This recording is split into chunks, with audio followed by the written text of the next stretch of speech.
all know people who have made false accusations in order to manipulate people and get what they want.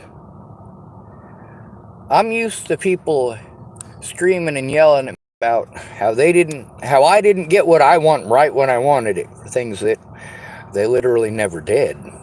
Promised, told me they would for months and months, and just never did. When they want something, they want it right now, and they prove they want it right now. Well, they're not going to get it, no matter how big of a tantrum they throw. It doesn't matter if it's Jamie Curtis. It doesn't matter if it's my mother. It doesn't matter if it's Katie Cahill. You're not going to get what you want right now.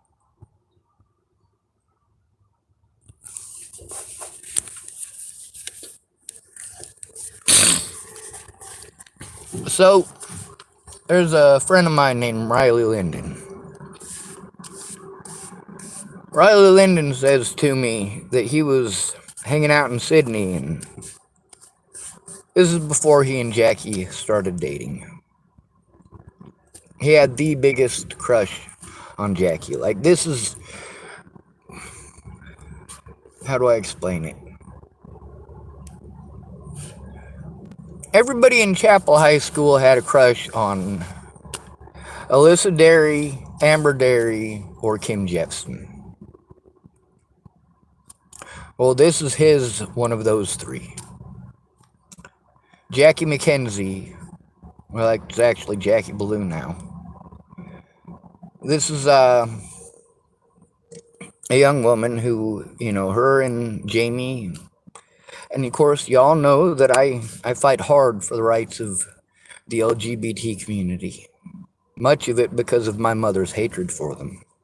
A lot of the reason I stick up for Mexicans, they're not Mexicans. A lot of these folks are from Puerto Rico, and it's a U.S. territory. Fuck off. I stick up for them because my mother has no reason to hate every single Mexican or every brown person. Not every brown person is a Mexican. Now, Randy Lyndon comes and tells me this story about how Jackie Payne Ballou, aka Jackie McKenzie, was beating the shit out of Sean, and it was so uncomfortable for him. This is a girl that, this is his epitome of perfection. This is his Aphrodite. You'd think that if he was going to lie about a situation, he would absolutely 100% lie in her favor. No, he didn't. He came to me and he said, dude, Jackie was beating the fuck out of Sean Jeppsen. She was just beating the living fuck out of him. So I had to leave, dude. I couldn't handle that. And then later on, people are telling me Sean Jeppsen that night is in trouble for domestic violence.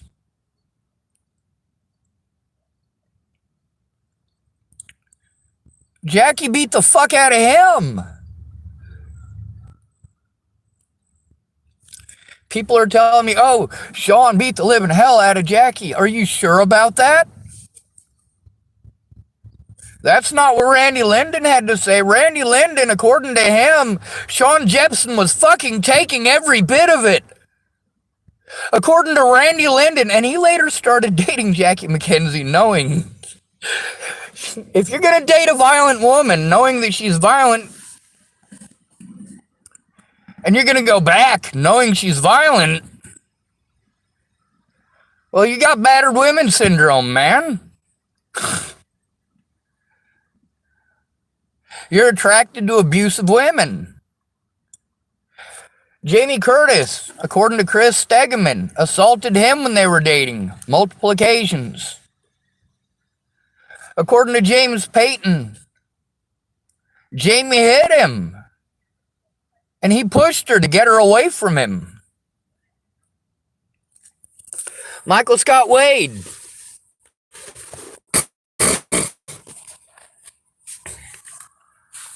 Oh God, it's frozen again.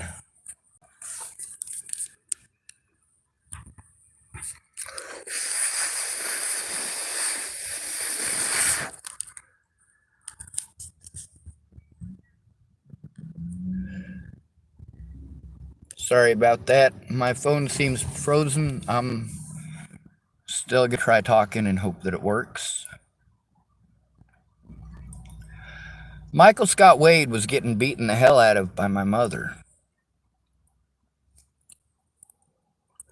And so he pushed her.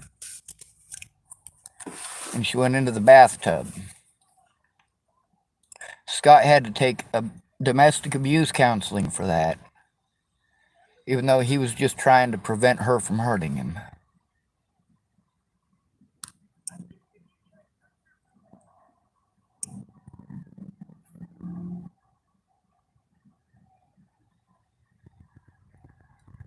Come on now, work. I'm gonna speak under the belief that it might still be recording and it's just not showing me on my end, but my phone is getting extremely hot. Michael Scott Wade, he was getting beaten the shit out of by my mom and he pushed her away. And he had to go through domestic violence counseling. So twice at Dallas Richmond's, Harley was throwing stuff Harley was throwing things at Dallas Richmond in a drunken rage. And he could have killed him. She could have killed him with the things that she was throwing. And he told her to leave over and over, and he was afraid to call the cops because he was afraid that he would get arrested. Just like Scott. Just like Sean Jeppsen.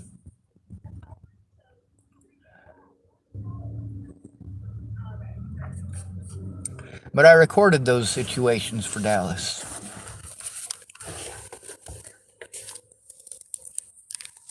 Now, he kicked her out.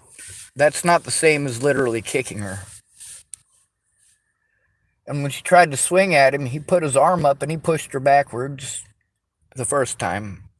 And she hurt her ankle. And of course, he had to take domestic violence counseling. This is like months after the incident, too. It was because when Harley got busted drinking and driving with them kids in the car, one of the kids said that Dallas had kicked her. No, he kicked her out. Big difference.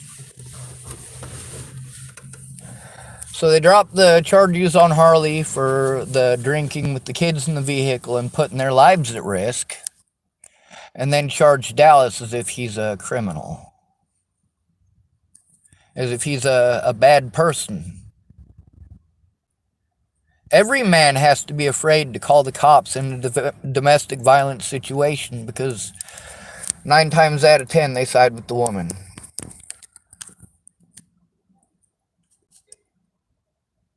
It's obviously not working. I gotta end it.